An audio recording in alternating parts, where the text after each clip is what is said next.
Well, what's up, everybody? Welcome back to another random horror review. I'm your host, Moon616, and thank you once again for stopping in, guys. Yeah, episode 69. Yeah. And I've got another one here from Brain Damage Films. They were kind enough to send this one over for review. And I actually didn't even know this was coming to me at all. And when I opened up the package, I was just kind of like in awe. I had a big smile on my face because I was like, this one is called Creature Feature. I kind of had a slight idea that it might be an anthology film. I was correct, so that really got me stoked. And then when I found out it was a Halloween anthology film, I just got like ecstatic. I'm like, that is fucking awesome.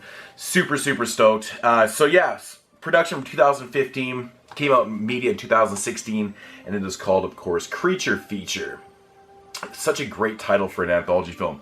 This one is all written and directed by Chase Smith, which I think is pretty cool. So this one right here is kind of in the realm of like a Trick or Treat. It's got, you know, the stories that are interwoven and things like that. So yeah. But getting into the story of this one right here, basically a wraparound story is a group of like 5 or 6 friends. They go to a Halloween party where there's like live music and dancing and partying and things like that. Anyways, they kind of set themselves up in the back of the party. They're sitting around a table and they start telling some, you know, some horror stories and things like that. So then it gets into the stories. Basically what you have is you have like 5 or 6 stories. It says on the back here, 5 interwoven tales of terror. I think there's actually 6 stories in this plus the wraparound, which is kind of interesting. I don't know if they just kind of screwed up on the back or something, but basically what the first story gets into, it's basically about a babysitter and like a killer clown type deal. I'll just kind of leave it at that. The second story is basically a revenge story about this father that comes back from the grave to get revenge against his wife and his shady kids and things like that. Kind of like in a zombie action type deal. The third story is actually kind of an interesting one. Basically what it is, it's about this coven of witches that can summon up this guy named Jack. Now Jack lives in the fog, and you can only summon up Jack on Halloween because he is actually the spirit of Halloween. So I actually really like that idea. I thought that was kind of a cool little short, and it is the shortest one of all. It's only about 5 or 6 minutes long type deal. Basically the fourth one is about a killer scarecrow. Some kids start fucking with the scarecrows and it turns into basically almost like a slasher type deal. Then there's like another short right after that, and it kind of continues the Jack story. Jack kind of shows up where this guy is torturing this naked woman, and Jack does a number on him. And then the last story is about these teens that they're kind of forced by their friends to break into this house of this known killer. It's supposed to be like super haunted and stuff, and things go wrong from there.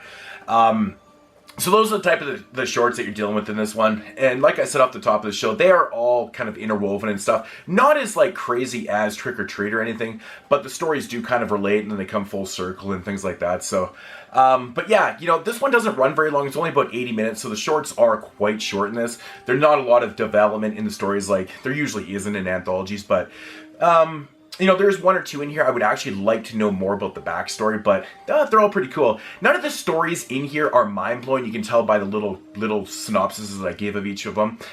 Yeah, none of them are like out, you know, blowing your mind or anything, but there's just a lot of like decent kind of watches and stuff. I did like the fact that this was all done practical effects. There's no CG effects in this. It's not overly gory. There is a little bit of blood in here. I think the first story with the killer clown, the clown just looks fantastic in this. Really, really well done clown. Creepy as all hell. Nasty teeth. Kind of vicious in, you know, in itself and stuff. That was pretty cool. In the second story, the zombie, the father, I thought looked pretty cool. I thought that was really well done too. I thought it could have been a lot more gory because there is quite a few kills in that story.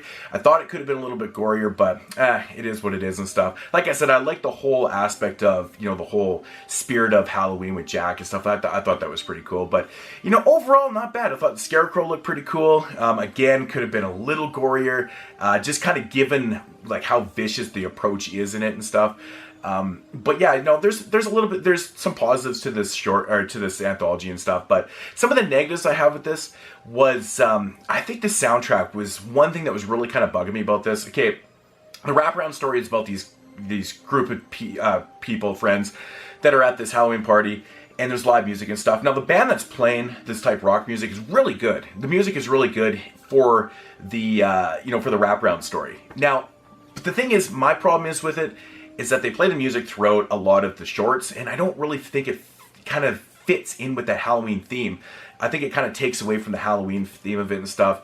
And it just kind of drives me nuts a little bit. The score in the film is very redundant. It's played out through all the shorts and stuff. And even the transitions. The transitions are kind of irritating a little bit too. They're done in like the Creepshow comic book style, which is pretty cool. But the music is uber cheesy and it just repeats itself over and over again throughout the thing. So the music was one thing that was really kind of bugged me about this. None of the stories, like I said, they're not mind-blowing, but it was more the music that was just kind of getting to me a little bit. But you know, the acting in the film, not so bad. You know, it is what it is. It's not the worst. It's not the greatest I've ever seen. I thought it was pretty decent for what it was and stuff. So, but yeah, all in all, overall, a pretty decent anthology. Nothing mind-blowing, nothing crazy, but it's definitely worth checking out, man. One thing I really did kind of miss a little bit in this was more of that authentic Halloween kind of look and feel. You know, this one does take place on Halloween, and, you know, of course the wraparound story is based in a Halloween party. I just wish some of the shorts had a little more Halloween feel to them, maybe some decor, like decorations and kind of things like that, a little more pumpkins and, you know, just those additives that make you feel like you're watching a Halloween anthology throughout the whole thing. I think that was kind of missing a little bit from here. There is, you know, moments where you get that, but I do like Chad Smith, the director. He did a good job with this because, you know, I'm a big fan of, you know, posters and things that are in the background. Well, he put posters of his own movies in the background and things like that in the film. I'm always a big fan of that, so props for that. But yeah, without giving away, you know, the whole shorts and stuff like that, pretty cool stuff. There's actually a hidden scene like after the credits in this too, which is kind of cool. But yeah, all in all, if I had to rate this one, I'm going to give it about a 6.5 out of 10. Not really a whole lot more to say about it without giving everything away. Yeah, lots of titties, lots of sex. That was one thing that actually kind of surprised me about this, is that in pretty much every short there is tits and sex and things that are going on. So that was kind of cool. So it has kind of like this sleazy aspect to it, which is kind of cool. But yeah, if you like your Halloween anthologies, if you like anthologies in general, in the vein of like Creepshow and Trick or Treat, give this one a shot. Not as good as those ones, but definitely worth a look. And yeah, gotta check out that cover art, man. I love that cover art. It's pretty cool. So yeah. Anyways, guys, that's gonna do it for episode 69 here. Give it a shot. You might be disappointed, you might not be. It is what it is. Check you guys in episode 70.